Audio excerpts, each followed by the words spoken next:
প্রবাসী ভাইয়েরা তারা ভিডিও কনফারেন্সের মাধ্যমে বলেছে ১,55,13,460 জন বাংলাদেশ থেকে বিভিন্ন দেশে প্রবাসী আছে। তারা ভিডিও কনফারেন্সের মাধ্যমে বলেছে, ও ডক্টর ইউনূস, তুমি তাদের সামনে দাঁড়ায় যাও, তাদের বাঁধের সামনে আরেকটা বাঁধ করার চিন্তা করো, প্ল্যান করো, 40 কিলোমিটার দূরত্বে আরেকটা বাঁধ দাও।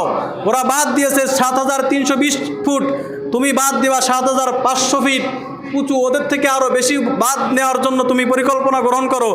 চীনা প্রকল্পশীল যারা আছে তাদের সাথে তুমি আলোচনা করো। আমরা 1,55,13,000 মানুষ, আমরা প্রত্যেকে নিজেদের পকেট থেকে 2,000 5,000 যা পারি এটা দেবো, এটা দিয়েই তুমি বাঁধ নির্মাণ করতে পারবে। আমার দেশের একটা টাকাও দরকার হবে না। 1,55,00,000 মানুষে যদি 3,000 করে দেয়, হিসেব করেন কত হাজার কোটি টাকা হয়। পদ্মা সেতু করতে 32,000 কোটি টাকা খরচ হয়েছে, এটা করতে 50,000 কোটি টাকা হলেও বাংলাদেশের মানুষ দিতে সেটা